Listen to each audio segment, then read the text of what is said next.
Imagine being handed, like, a design brief where the wrong color choice doesn't just mean a rejected prototype. Oh, right. It's way worse. Yeah, it means accidentally insulting a room full of, international master craftspeople, people with these incredibly highly trained eyes. Right. The kind of people who can spot a lazy, uninspired design decision from all the way across a crowded room. Exactly. The stakes are just immense. Oh. So welcome to the Season 3 finale. This is Season 3, Episode 7 of Threads of Tomorrow Crafting Textiles. The finale!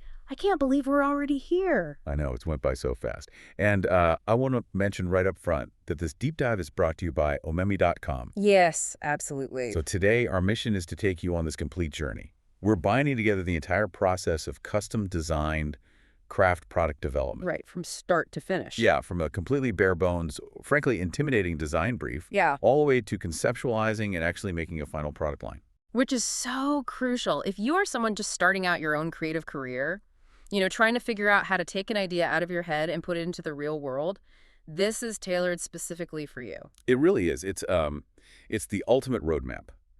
And what makes this particular journey so useful is where our map actually comes from. Oh, this is my favorite part. We are diving into a story from the omemi.com blog about Pam. Now, Pam is a celebrated designer. A true creative compass for so many in the industry today, really. Exactly. But this story finds Pam looking through her own, battered design development journal from way back in the year 2008. Wow, 2008. Yeah, she's looking back at the one really high-stakes project that helped her career truly take flight. Because back then, she wasn't a celebrity designer yet. No, she was just a young professional trying to prove herself, just like so many of you listening right now. Right. And she was handed this commission from an international NGO. They wanted to celebrate pioneers in textile craft. These are people who made beautiful things, but also actively protected the planet. Yes. So the NGO asked Pam to propose a cohesive line of textile products to be given as gifts to these award recipients. Which brings us right back to those incredibly high stakes you mentioned earlier. Pam wasn't just told to, make something pretty. Oh, definitely not. She was handed a highly specific set of parameters. Yeah, let me actually quote the brief here.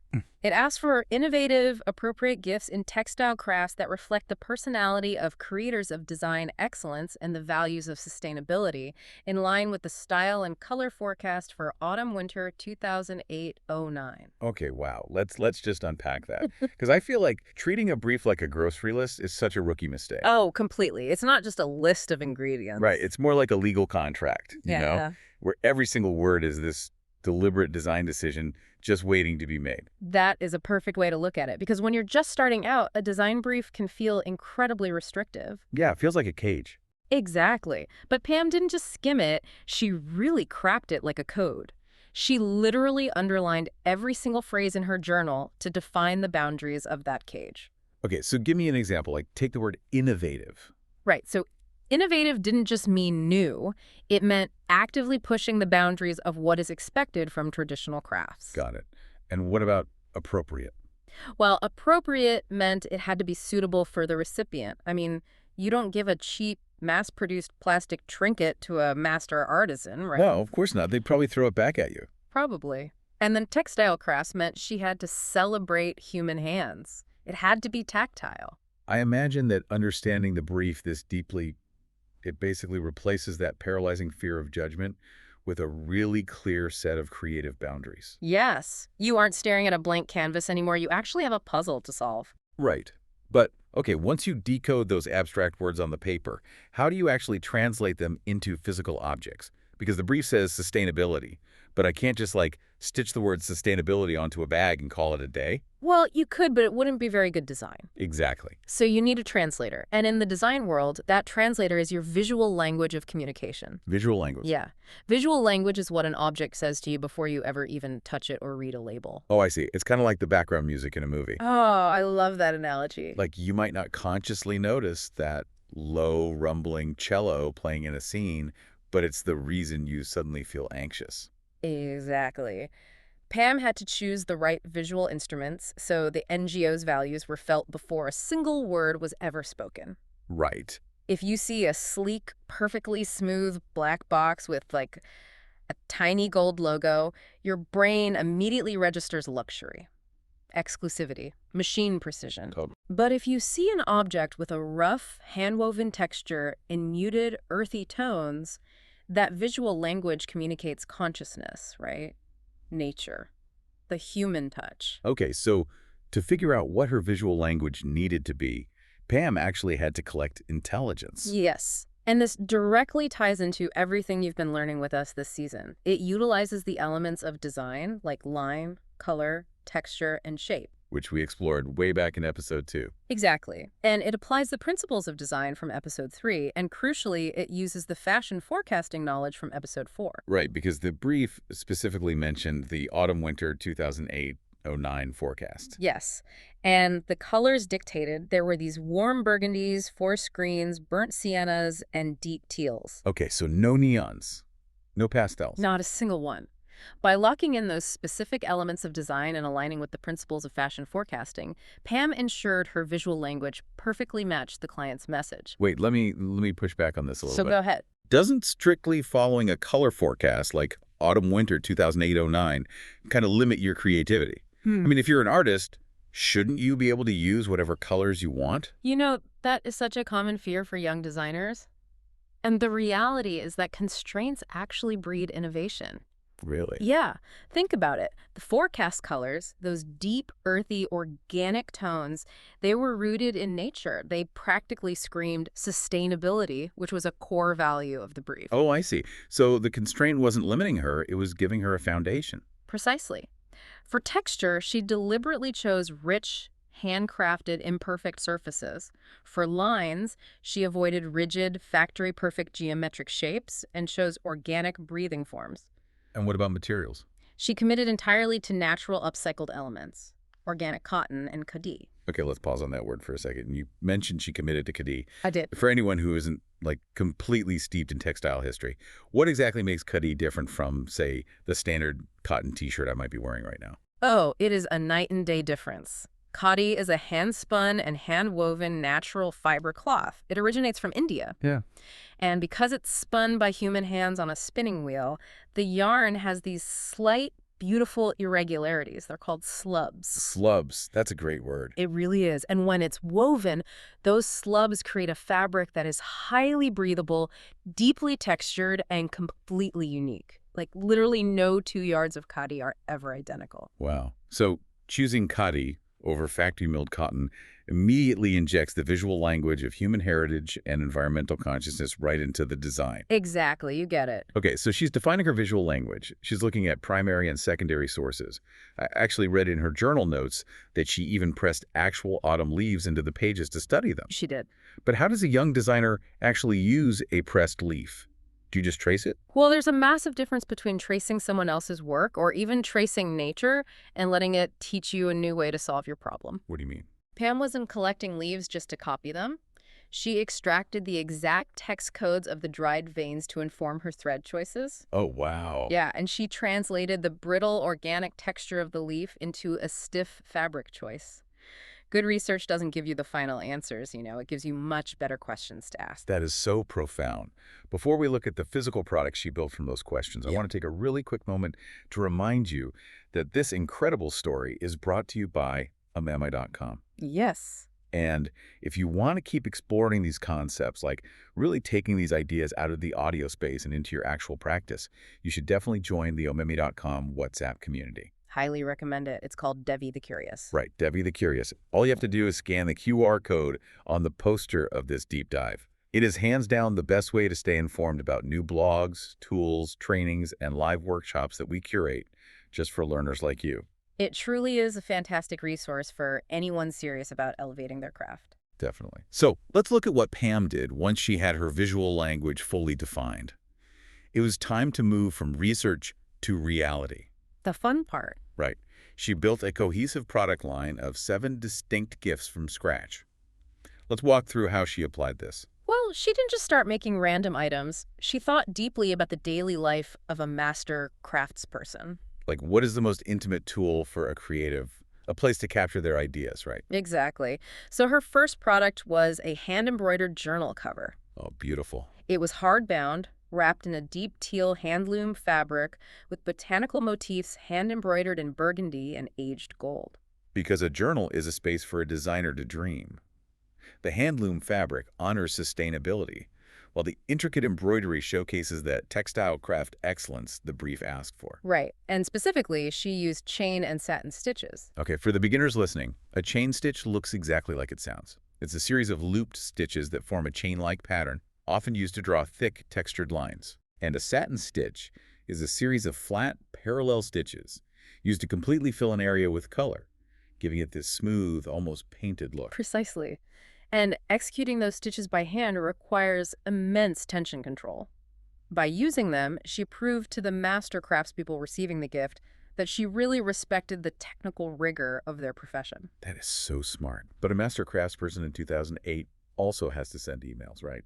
They exist in the modern world. Unfortunately for all of us, yes. So her next product answered a very functional need. It was a quilted laptop sleeve. Oh, I love this one. It used repurposed cotton fabrics in warm burgundy and forest green, covered in the signature running stitch of the kantha tradition. Kantha is a brilliant choice here. Historically, kantha is a technique from South Asia where layers of old, worn-out saris and dhotis are stacked together. Okay. And then they're stitched all over with a simple running stitch to create a thick, quilted cushion or blanket. So it's the historical definition of sustainability, making the old new again. Exactly. And Pam made it innovative by applying this ancient, imperfect, highly textured technique to a modern, rigid piece of technology like a laptop. What a beautiful juxtaposition.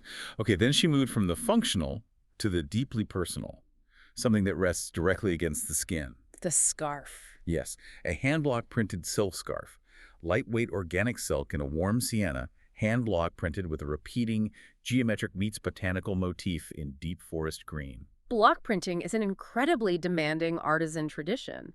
A design is carved entirely by hand into a block of wood. Right. Then the wood is dipped into dye and stamped onto the fabric by hand, over and over again.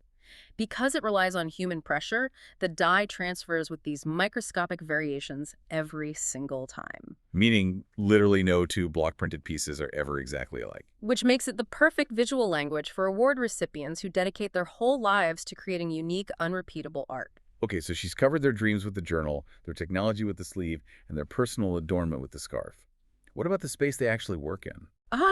That led to a woven tapestry wall hanging. Oh, nice. It was a small format piece, hand-woven in burnt sienna, deep teal, and natural undyed wool, and it was mounted on a piece of driftwood. Wall art is incredibly considered. You don't hang something in your space unless it really speaks to you. Right. It's a commitment. The natural undyed wool and the driftwood spoke directly to the NGO's ethos of environmental responsibility. I mean, the driftwood itself implies that the materials were found and repurposed, not manufactured in a factory. Exactly. It's quiet but powerful.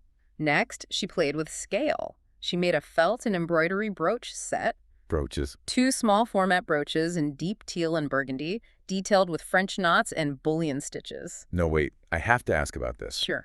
When I hear the word felt, I always associate it with, cheap craft store projects from elementary school. Yeah. How does felt fit a high-end luxury brief? Oh, that is a very common misconception. Craft store felt is often just synthetic acrylic. But true, artisan felt is wonderfully sustainable and incredibly luxurious. Yeah. It's made by taking raw animal wool, adding water and friction, and just matting the fibers together until they condense into this dense, incredibly durable, weather-resistant fabric. Oh, wow. I had no idea. Yeah, it requires minimal resources and is entirely biodegradable. Pam elevated it even further with highly technical embroidery. Right, you mentioned French knots and bullion stitches. Let me explain those for a second. Go for it. A French knot is made by wrapping the thread around the needle a few times before pushing it back into the fabric, creating this tiny raised bead of thread. Very tricky to get right. And a bullion stitch is essentially a much longer, coiled knot that sits up off the fabric like a tiny embroidered caterpillar. They are incredibly difficult to make uniform. They require a master's touch, truly. The tight, concentrated embroidery communicated the value of highly skilled handcraft. And by making it a set of 2 brooches, Pam added this quietly generous touch. Oh, allowing the recipient to share the gift with a partner or collaborator. Exactly. That is so thoughtful. Now, this next product is the one that really made me stop and think. A hand-loom cotton tote bag. I know what you're going to say. Well, you might think a tote bag is a bit of a cliche for an NGO gift. Right. Everyone gives out tote bags. But the front featured an intricate applique panel. It was an abstract representation of hands at work, stitched in forest green and burnt sienna. Yeah, applique is the technique of taking one piece of fabric and sewing it on top of a larger background fabric to create a dimensional picture or pattern. Right. A reusable tote bag is sort of the ultimate anti-fast fashion statement, but Pam refused to let it be basic. Notice how none of these are just pretty objects?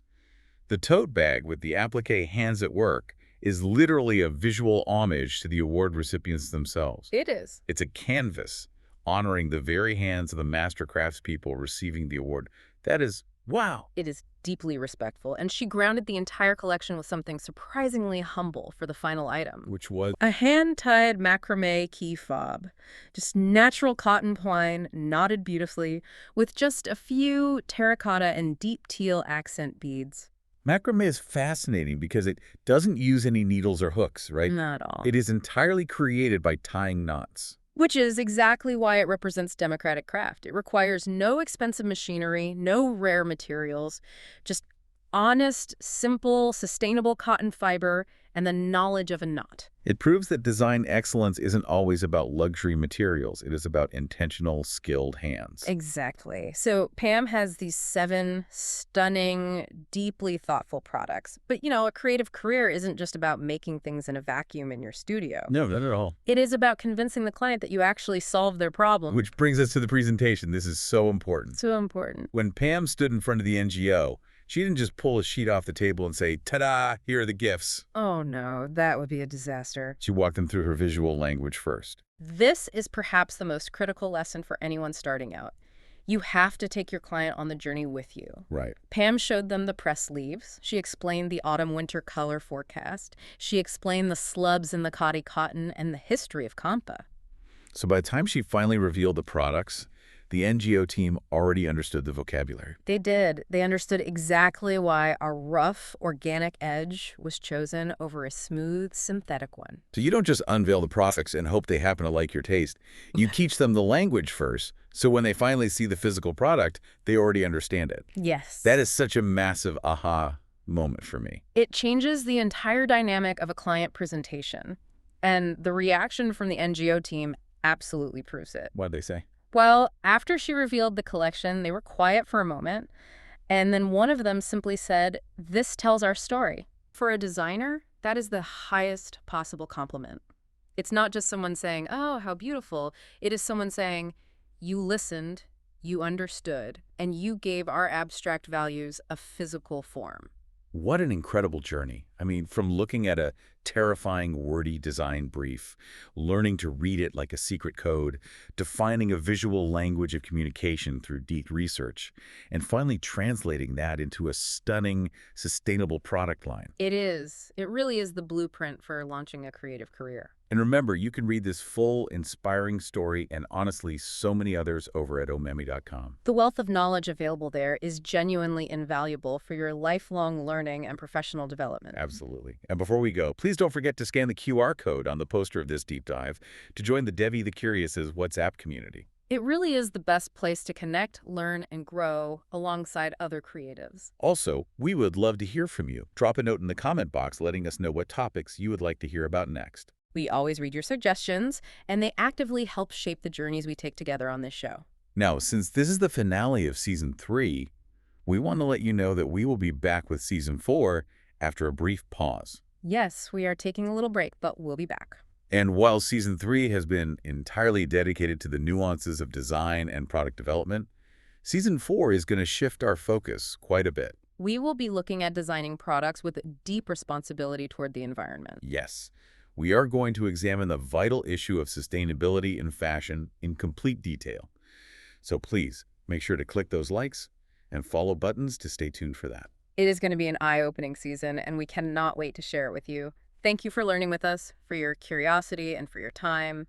Goodbye for now. Goodbye. And as we leave you today, we want to leave you with a final thought to mull over. Oh, I love this one. Take a look at the object closest to you right now. It could be your coffee mug, your phone case, or the bag sitting by your feet. And if that object could speak its visual language out loud, what story is it secretly telling the world about you?